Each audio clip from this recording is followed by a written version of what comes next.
오늘 하나님 말씀은 계속적으로 사사기를 강의합니다. 사사기 11장과 12장의 말씀인데 11장 1절로부터 11절까지 같이 읽겠습니다.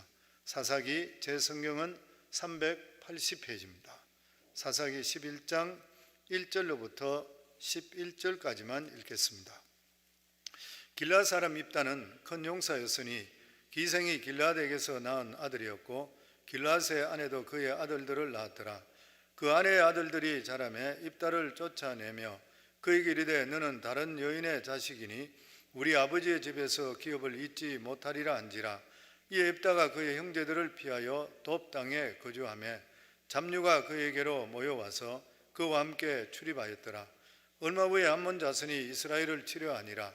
암몬 자손이 이스라엘을 치려할 때에 길르앗 장로들이 입다를 데려오려고 돕 땅에 가서 입다에게 이르되 우리가 암몬 자손과 싸우려 하니 당신은 와서 우리의 장관이 되라 하니 입다가 길르앗 장로들에게 이르되 너희가 전에 나를 미워하여 내 아버지 집에서 쫓아내지 아니하였느냐? 이제 너희가 환난을 당하였다 어찌하여 내게 왔느냐 하니라. 그러므로 길르앗 장로들이 입다에게 이르되 이제 우리가 당신을 찾아온 것은 우리와 함께 가서 암몬 자손과 싸우게 하려 함이니 그리하면 당신이 우리 길르앗 모든 주민의 머리가 되리라 하며 입다가 길르앗 장로들에게 이르되 너희가 나를 데리고 고향으로 돌아가서 암몬 자손과 싸우게 할 때에 만일 여호와께서 그들을 내게 넘겨주시면 내가 과연 너희의 머리가 되겠느냐 하니 길르앗 장로들이 입다에게 이르되 여호와는 우리 사이의 정인이시니 당신의 말대로 우리가 그렇게 행하리이다 하니라. 이 입다가 길르앗 장로들과 함께 가니 백성이 그를 자기들의 머리와 장관을 삼은지라. 입다가 미스바에서 자기의 말을 다 여호와 앞에 아뢰니라. 아멘. 하나님 은혜 감사합니다. 오늘도 이렇게 3일 예배 또 사랑하는 귀한 성도들 각자의 장소에서 영상으로 하나님 아버지께 예배 드립니다.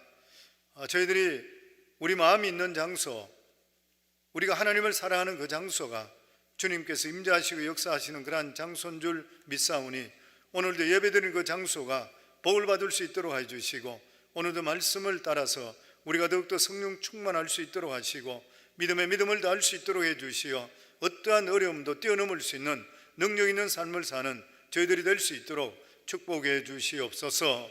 오늘도 주의 성령께서 우리에게 말씀해 주실 줄 믿사오며 예수님 이름으로 기도하옵나이다. 아멘. 이스라엘 백성들은 여호수아를 통해서 가나안 땅을 점령하게 됩니다.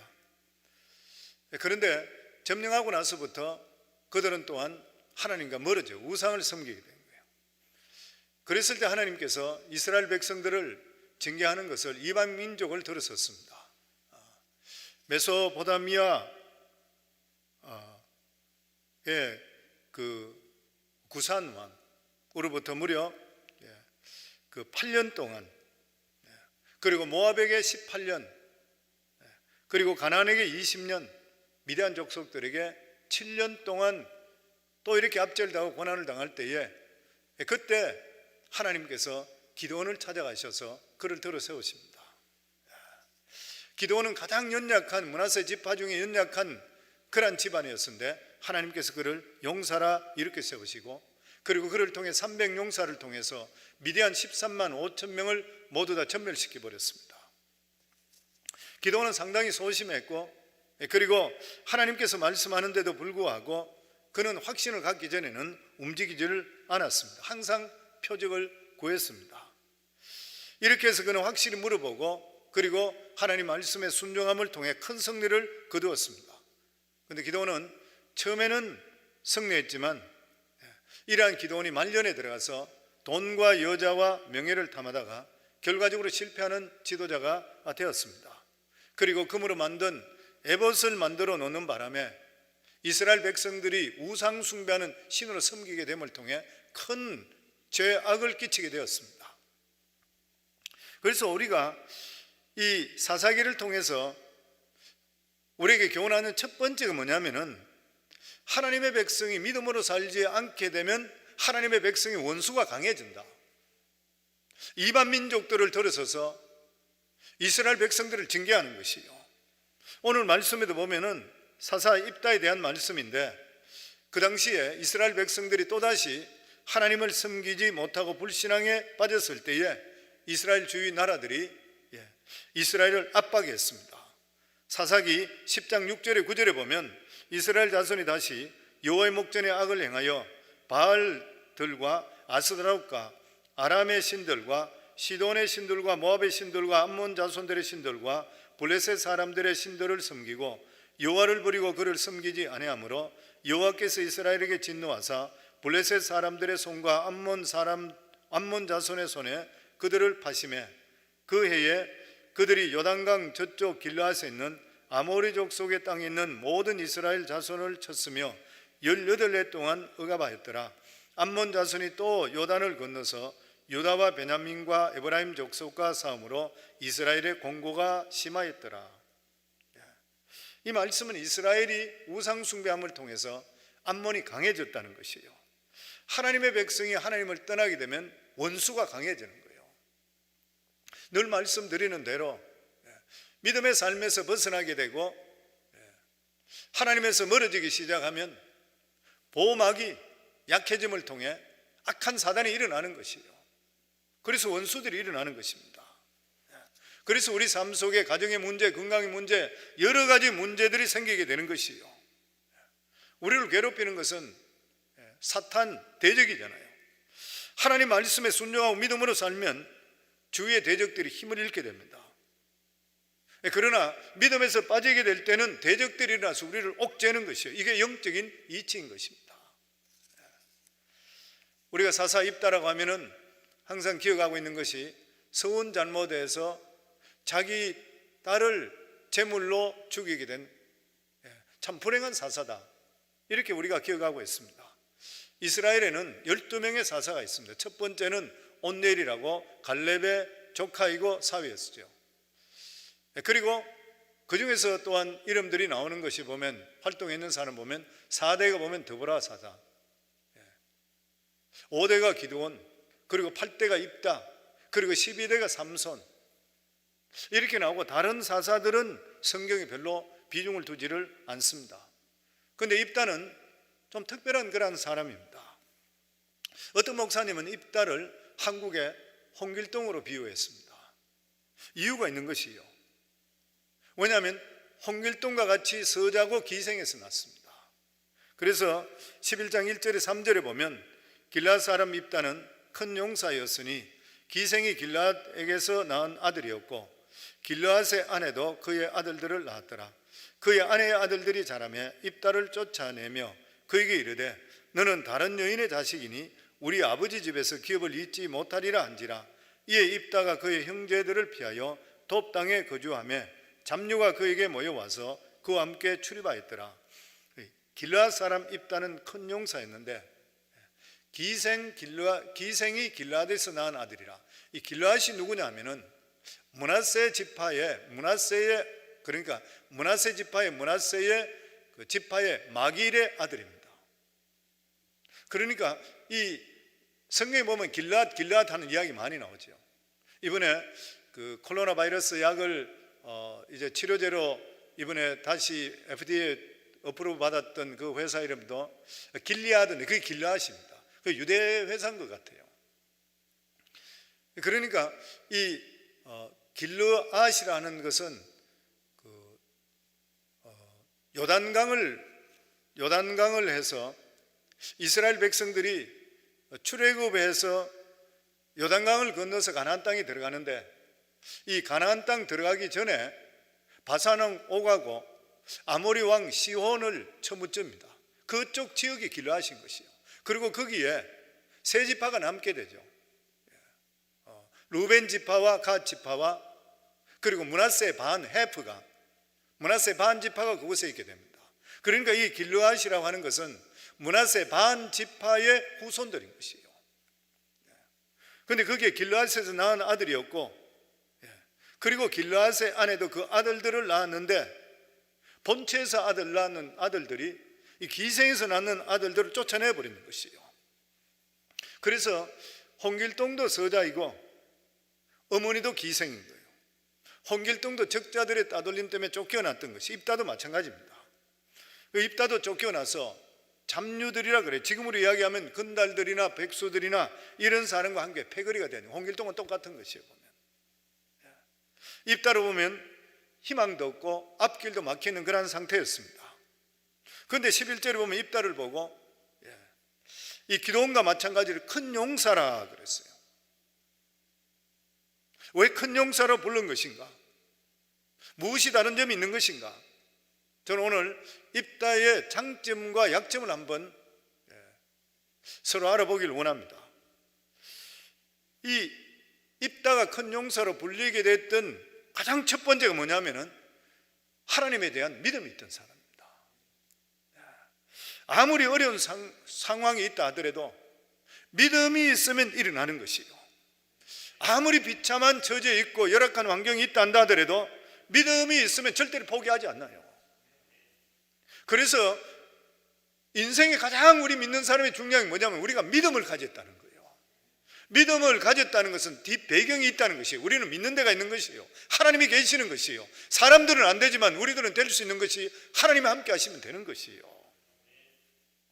그런데 입다가 이러한 잡류들과 생활을 하고 있는데도 불구하고 그가 믿음이 있다는 것을 어떻게 알 수 있습니까?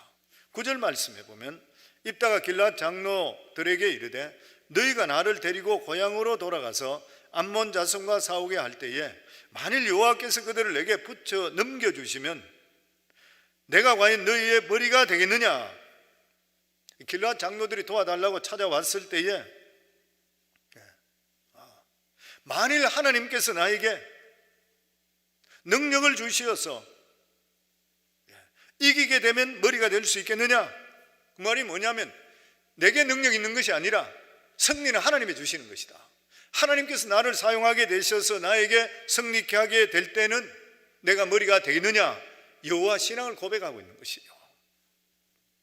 그러니까 입다는 전쟁의 승리는 자기에게 있는 것이 아니라 하나님께 있다는 것, 자기의 지력과 어떤 지혜 있지 않다는 것을 고백했던 것이요. 그러면 11절입니다.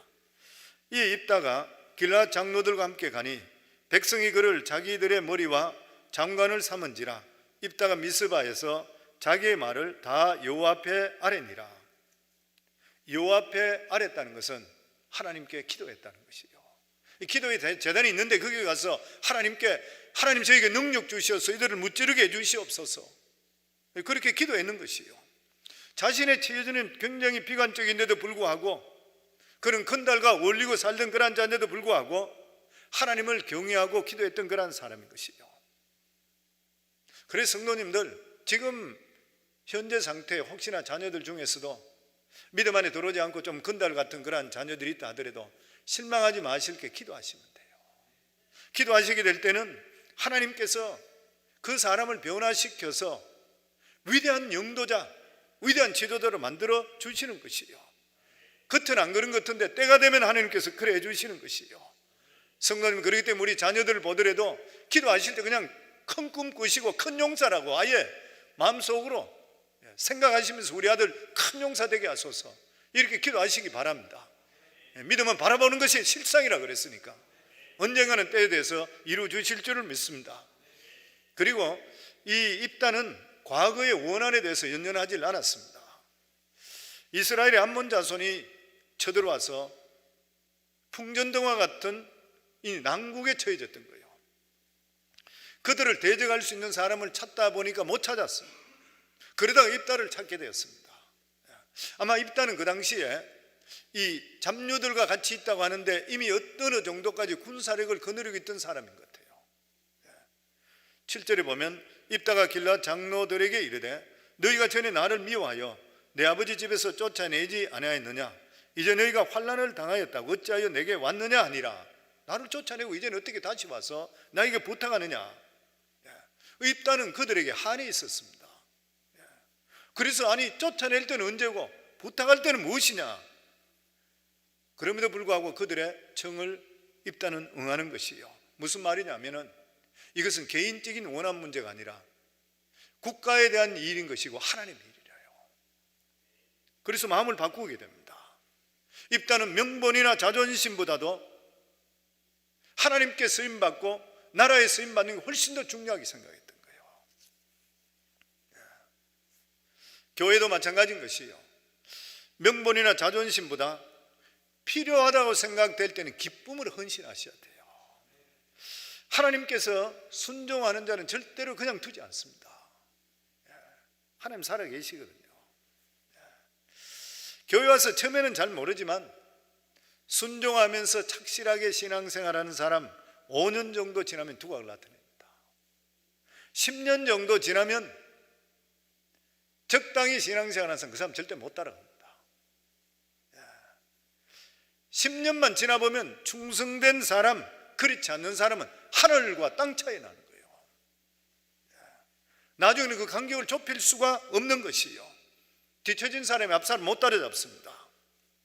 왜냐하면 순종하게 되면, 헌신하게 되면 하나님께서 복을 주시기 때문인 것이요. 그래서 교회에서도 믿음으로 사는 사람, 이런 사람들이 교회에 정말 순종하고 바로 선 사람 몇 사람만 튼튼하게 박혀 있으면 사람들이 그 사람 보는 거예요. 나도 저렇게 돼야지.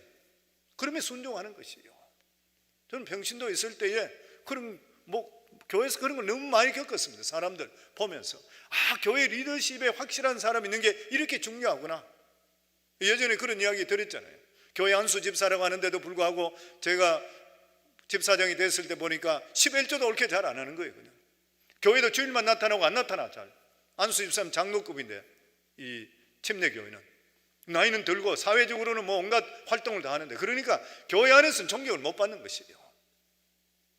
그러니까 그 사람들이 무슨 이야기해도 사람들이 기다면 듣질 않는 거예요. 그게 교회가 안 되는 거예요. 그게 목사님이 안 계시고 집사장이 돼서 그걸 바꾸기 위해서 안수 집사들 하나하나 다 불러서 헌금생활, 신앙생활부터 하나하나 다 챙기기 시작하니까 그분들이 연세가 나보다 20살씩 더 먹은데도 불구하고 다 순종하시더라고요. 어쨌든 하나님 복을 주시려고 그러니까. 그러면서 그분들이 바른 신앙이 들어오게 되니까 1년 정도 지나니까 지금도 제가 자꾸 그걸 기억해요. 일반 평집사가 목자들이죠. 올라와서 대표기도 하는데 대표기도 하며 주일날 하나님 우리 교회 안수집사를 저희들이 본받기를 원합니다. 정말 저분들과 같이 신앙생활을 하기 원합니다. 1년 전만 하더라도 안수집사는 무슨 안수집사? 이렇게 했던 사람이 그 소리를 듣는 순간에 제 뒤에서 예배인도하다가 눈물을 막 흘렸던 거예요. 교회는 본이 보일 수 있는 리더들이 얼마나 중요한지 몰라요. 그리고 그러한 사람은 하나님께서 반드시 찾아서 복을 주시는 것이에요.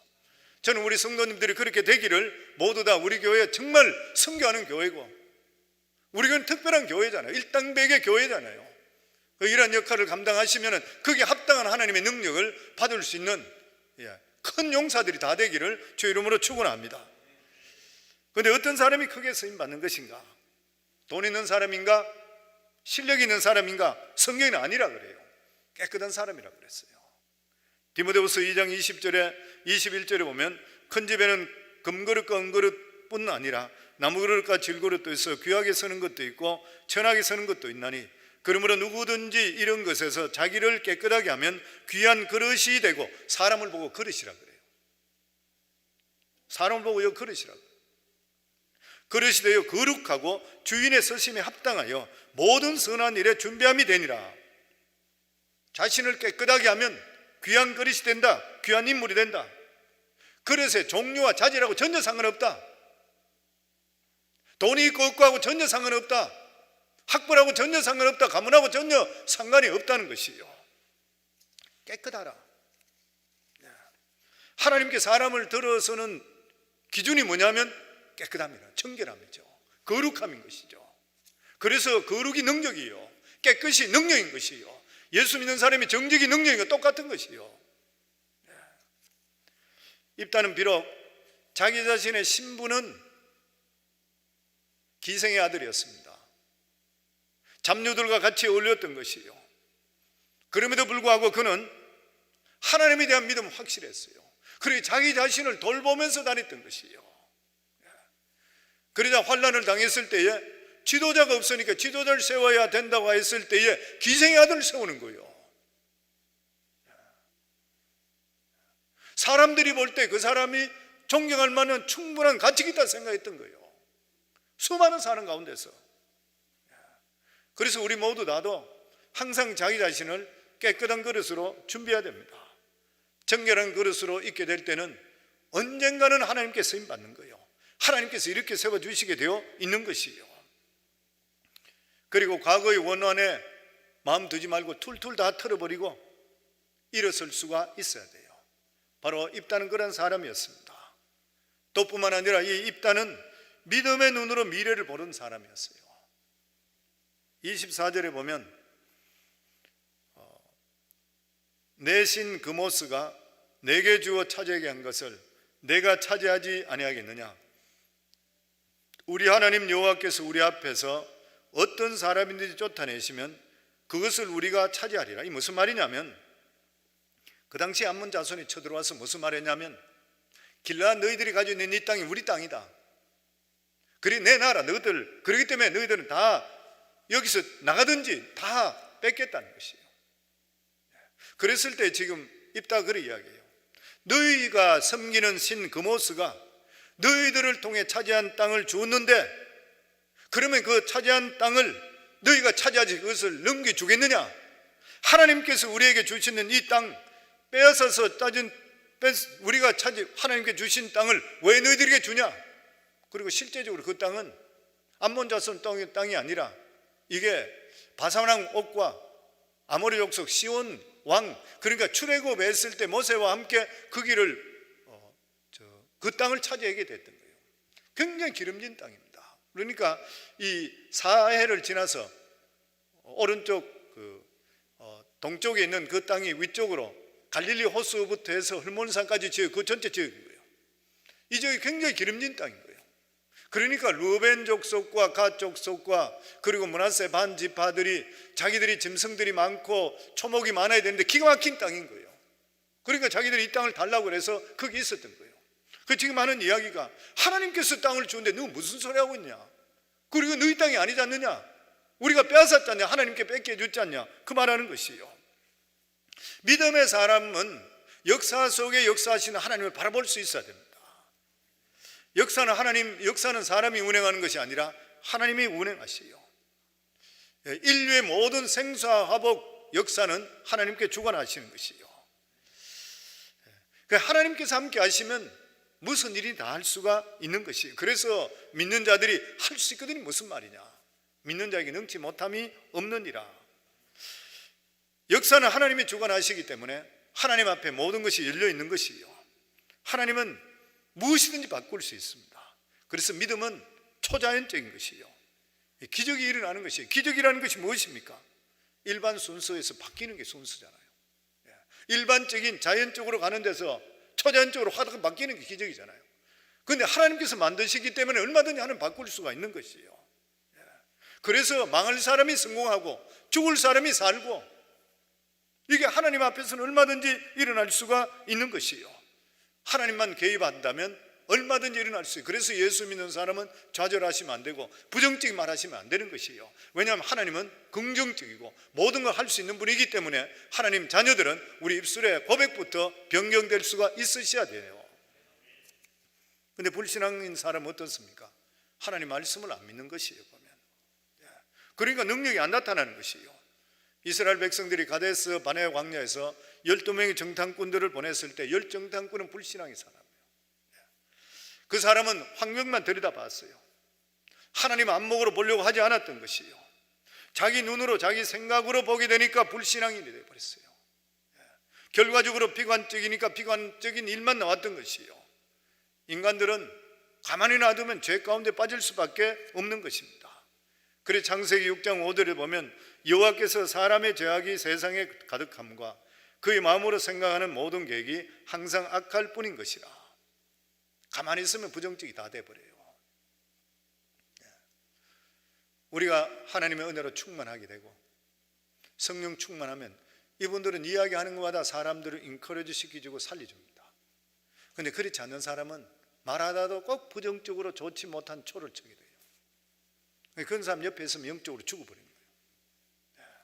그러니까 이스라엘 백성들 열정탐꾼 말 들었던 이스라엘 갈렙과 여호수아 빼고 300만 명 나왔던 사람, 그 중에 어린이들 빼고는 다 죽어버렸잖아요.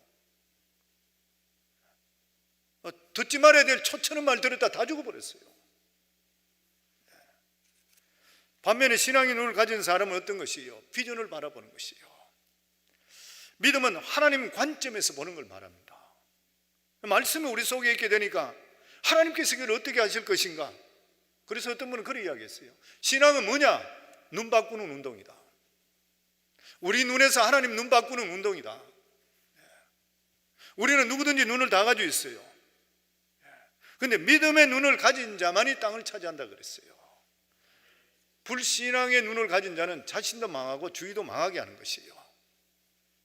입다는 믿음의 눈을 가진 사람이었고 하나님을 통해서 믿음으로 미래를 보는 사람이었습니다. 그렇기 때문에 입다를 보고 큰 용사라 그랬어요. 그런데 이런 입다에게도 약점이 있었습니다. 약점이 뭐냐면 첫 번째가 경솔함이었습니다. 입다의 서원은 경솔함 때문이었습니다.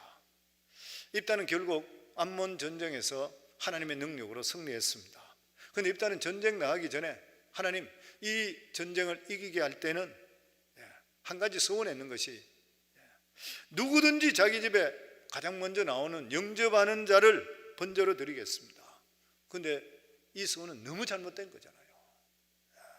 이 서원은 충동적이고 깊이 생각하지 않고 기도하지 않고 적극적으로 드리는 거예요. 당시 가나안 지방은 종교가 혼합 종교였습니다. 그러니까 이 가나안 지방에는 자녀들을 제물로 바치는 몰렉 숭배 사상이 굉장히 성행했습니다. 나쁜 우상 숭배인 것이죠.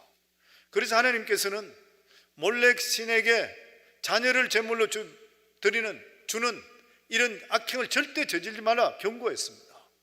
레위기 18장 21절에 보면 너는 결탄코 자녀를 몰렉에게 주어 불로 통각해 말아서 내 하나님의 이름을 욕되게 하지 말라. 나는 여호와니라. 하나님께서 이렇게 반드시 분명히 말씀을 했습니다. 그런데 입다가 하나님을 믿는다고 하는데도 불구하고 혼합 종교에 빠지는 것이에요. 그 이방 종교식으로 빠졌어요. 그래서 입다의 서원은 잘못된 것입니다. 하나님이 아무리 서원을 했다 하더라도 자녀를 불에 태워서 드리는 일은 하지 말아야 돼요. 아브라함이 이삭을 하나님께 바치라고 했지만 하나님께서 이삭을 불태워 죽이려고 했는 거 아니잖아요. 번제로 드려야 되면 불태워 죽여야 됩니다. 죽이려고 한 것이 아니라 그 믿음을 시험해 보시기 위해서 살려주시잖아요. 그런데 그 당시에 사람들이 아브라함의 예를 들으면서 자식을 죽였어도 드려야 된다 이렇게 잘못된 이방 종교가 성행하고 있었던 것이에요. 그런데 성도님들, 서원은 왜 하는 것입니까? 서원의 목적이 어디였습니까? 서원의 목적은 더 헌신하기 위해서입니다. 우리가 이걸 분명히 알아야 되는 것이에요. 문제를 해결해 주시면 하나님 더 헌신하겠습니다 이런 뜻인 것이에요. 내 건강 치료해 주시면 하나님 내가 더 헌신하겠습니다. 내 사업 망했는 사업 일으켜 주시면 더 헌신하겠습니다. 내가 주일밖에 못 나오는데 예배를 이제는 수예배 나오겠습니다. 새벽기도 하겠습니다. 그동안 11조 하지 못했는데 내가 올바른 11조 하겠습니다. 하나님께 온전한 헌신하겠습니다. 이 헌신이에요. 성도, 우리 착각하지 말아야 될 것이 하나님께서 우리를 빼앗아가는 분이 절대 아니세요. 하나님 우리 연약한 걸 다 알고 계셔요. 그러니까 서원할 때는 항상 우리가 어떻게 더 헌신하겠습니다 해야 되는 것이지, 뭐 자기 있는 것을 귀한 것을 내보내서 불태워 죽이는 이거 잘못된 신앙이잖아요. 입다의 서원이 또 잘못된 것은 서원할 때 자기 집에 종들이 많았으니까 종 중에 하나가 뛰어나올 줄 알았지 무남동료가 나올 줄 어떻게 알았냐는 거예요. 이 자체가 잘못된 것이죠. 종은 죽어도 되고 딸은 안 된다는 것인가? 애초부터 잘못된 서원입니다. 서원을 성경에서 뭐라 그랬습니까? 신명기 23장에 보면 내 하나님 여호와께 서원하거든 갚기를 더디하지 말라. 내 하나님 여호와께서 반드시 그것을 내게 요구하리니 더디면 그것이 내게 죄가 될 것이라. 내가 서원하지 아니하였으면 무죄하리라. 그러나 내 입으로 말한 것은 그대로 실행하도록 유의하라. 무릇 자원한 예물은 내 하나님 여호와께 내가 서원하여 입으로 언약한 대로 행할지니라. 성경에서도 서원은 헌신과 연결되어 있는 거예요. 그런데 여기 보면 나중에 보면은 재물에 대한 이야기 납니다. 무릇 자원한 예물은 내 하나님 여호와께 내가 서원하여 입으로 언약한 대로 행할지니라. 예를 들어서 건축 업무를 작정하고 헌신하지 않았으면 약속 불이행 죄를 짓는 것이요, 누가 억지로 하라 그랬는가? 자기가 했으면 체면상 했는 것은 결코 옳은 일이 아닌 것이요, 서원은 자의로 해야 되는 것이요, 자원하는 마음 기쁜 마음으로 해야 되는 것이요, 이렇게 해놓고 지키지 않으면 죄라고 하는 것이요, 명분을 세우기 위해서 서원하는 것은 결코 옳은 일이 아닌 것이요. 그래서 우리가 서원할 때는 굉장히 사려 깊고 생각을 하고 나서 서원해야 되는 것입니다. 그리고 이 입다의 두 번째 약점이 뭐냐면은, 입다는 상처가 많았던 사람이요, 완전하게 치유되지 않았던 그런 사람입니다. 그래서 복수를 아주 무섭게 합니다. 나중에 입다가 암몬 족속과 승리하게 됐을 때 에브라임이 기드온에게 태클 건과 똑같이 또 이야기 나옵니다. 사사기 12장 1절로부터 보면, 에브라임 사람이 모여 북쪽으로 가서 입다에게 이르되 네가 암몬 자손과 싸우러 건너갈 때에 어찌하여 우리를 불러 너와 함께 가게 하지 아니하였느냐? 우리가 반드시 너와 내 집을 불사르리라 하니. 에브라임 족속은 이스라엘 전체 지파 중에서 가장 큰 지파입니다. 그런데 전쟁에 나도 도와주지 않고, 자기들이 전쟁이 난데도 도와주지 않고 있다가 이기게 됐을 때 나타나서 시비 겁니다. 왜 우리는 동참하게 하지 않은 것인가? 교회도 보면 그런 사람도 있을 수 있죠. 헌신할 때는 안 하다가 칭찬받을 때 끼워주지 않는다고 시험 들고 하는 사람들. 이렇게 에브라임이 경우에 벗어나게 됐을 때 이 입다는 기드온과 달리 므낫세 족을 길르앗에 모아서 에브라임과 싸웁니다. 사사기 12장 4절에 보면, 입다가 길르앗 사람을 다 모으고 에브라임과 싸웠으며 길르앗 사람들이 에브라임을 쳐서 무찔렀으니 이는 에브라임의 말이 너희 길르앗 사람은 본래 에브라임에서 도망한 자로서 에브라임과 므낫세 중에 있다였습니다. 입다는 이런 모욕을 당하고 나서 가만히 있지 않고 그들 다 죽여버렸습니다. 5절에 6절에 보면, 길르앗 사람이 에브라임 사람보다 앞서 요단강 나루턱을 장악하고 에브라임 사람의 도망하는 자가 말하기를 청하건대 나를 건너가라 하면, 그러니까 에브라임이 져서 도망치는 것이에요. 요단강 나루터에서 자기들은 이제 서쪽으로 빨리 도망가야 된 거예요. 나루터에서 하면은 길르앗 사람이 그들에게 묻되 네가 에브라임 사람이냐 하여, 그가 만일 아니라 하면, 에브라임 사람이면 죽이잖아요. 도망치는 거니까. 만약 아니라 하면 그에게 이르기를 십볼레라 발음하라 하여, 에브라임 사람이 그렇게 바로 말하지 못하고 십볼레라고 발음하면 길르앗 사람이 그를 곧 잡아서 요단강 나루턱에서 죽였으니 그때 에브라임 사람의 죽은 자가 42,000명이었더라. 아마 에브라임 사람은 발음에 문제가 있었던 것 봐요. 그래서 원래 십볼레라고 하는 말의 뜻이 뭐냐면은 개울이든지 강을 이야기합니다. 그런데 에브라임 사람이 이 발음을 잘못해서 십볼레라고, 십볼레를 발음을 못했던 것이에요. 마치 경상도 발음하고 이걸 보면 그런 것 같아요. 옛날에 경상도 대통령이 경제를 갱제라고 이야기하고, 제주도를 관광인데 관광의 도시라 이렇게 이야기하고, 이 경상도, 제가 경상도지만 쌀을 살이라 그러잖아요. 쌀 이렇게 발음을 안 하고 그냥 쌀이라 그래요. 똑같은 것 같아요. 아마 그래서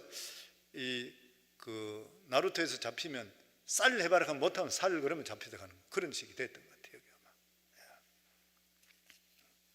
그런데 에브라임 사람들이 얼마나 많이 길르앗 쪽으로, 요단강을 건너서 길르앗 쪽으로 동쪽으로 넘어왔냐면, 도망가서 잡혀서 죽은 자만 42,000명 됐다 그래요. 결국 에브라임의 버릇이 입다를 통해서 고쳐지게 됩니다. 지금까지 에브라임, 이스라엘 안에서 에브라임이 가장 큰 지파예요. 가장 큰 지파입니다. 그 대신에 터집을 잡고 고집을 부리고 다 먹혀 들어갔어요. 기드온 때도 네가 왜 미리 말하지 않아서 우리가 같이 전쟁을 하지 않게 했느냐? 그러면서 기드온에게 또 시비 걸었잖아요. 근데 기드온은 그 시비를 잘 지혜롭게 넘겼습니다. 사사기 우리 8장, 우리 기억나실 건데 사사기 8장에 이런 말이 있습니다. 에브라임 사람이 기드온에게 이르되 네가 미디안과 싸우러 갈 때 우리를 부르지 아니하였으니 우리를 이같이 대접하면 어찌 되느냐고 그와 크게 다투는지라. 기드온이 그들에게 이르되 내가 이제 행한 일이 너희가 한 것에 비교되겠느냐? 에브라임의 끝물 포도가 아비에셀의 만물 포도보다 낫지 아니하냐? 하나님이 미디안의 방백 오렙과 스웹을 너희 손에 넘겨주셨으니 내가 한 일이 어찌 능히 너희가 한 것에 비교되겠느냐 하니라. 기드온이 이 말을 하며 그때 그들이 노염이 풀리니라. 시비를 걸은데도 불구하고 기드온 하는 말이 너희들의 끝물이 우리의 최고 좋은 것보다 비교할 수 있겠냐? 너희가 최고다. 그리고 미디안의 장군 오렙과 스웹이 너희들이 죽여주지 않았다면 우리가 이길 수 없었다. 너희들이 너무 잘했다. 그러니까 하하 기분이 좋아서 그냥 풀어져 버리는 거예요. 그래서 역사학자들이 이야기할 때 에브라임은 덩치는 컸을지 모르지만 아주 유치한 상태에 있던 사람이라. 기드온은 아주 지혜로운 비유를 통해서 에브라임 사람들에게 이 쓸데없는 자존심을 다독거림을 통해 싸움을 하지 않았습니다. 사실 그 당시에 에브라임을 걸고 시비 걸 사람이 없었던 거예요. 왜냐하면 인원도 많고 돈도 많고 힘도 셌던 것이에요. 그런데 입다는 이 입다까지 우습게 보다가 입다를 통해 완전히 박살나 버렸습니다. 그런데 입다는 에브라임이 잘못했지만 너무 지나친 복수를 해버리는 거예요. 우리가 무슨 일을 하든지 간에 너무 지나친 것은 좋지 않습니다. 항상 나 자신을 객관적으로 보아서 이 정도면 다른 사람이 납득할 수 있다는 수준이 되면 멈출 수도 있어야 돼요. 지나치면 문제가 되잖아요. 신앙생활도 시험 들어서 뒤로 처지면 그것도 어느 정도 해야 되지 지나치면 하나님이 손보십니다. 성경에 보면 죄도 관용하면 지나치면 목까지 차버리면 하나님 쳐버리는 거예요.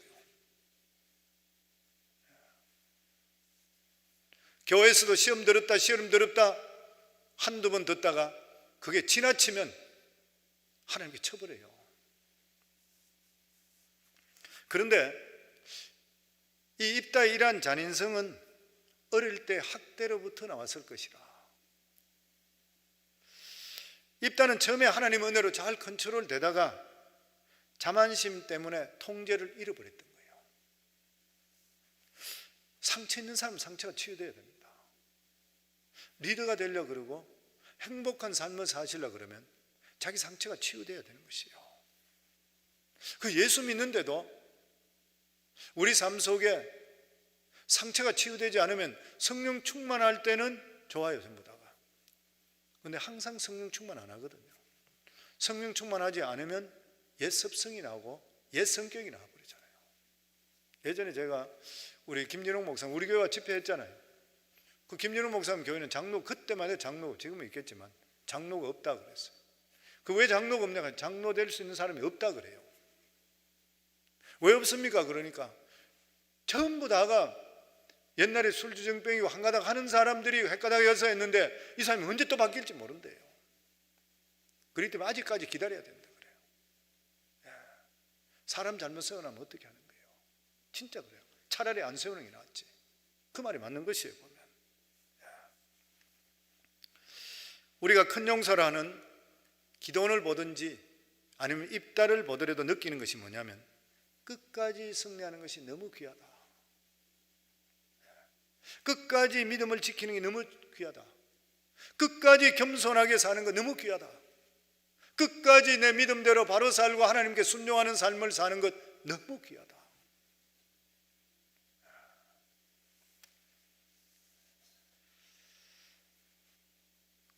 저는 저를 포함해서 우리 모두 다가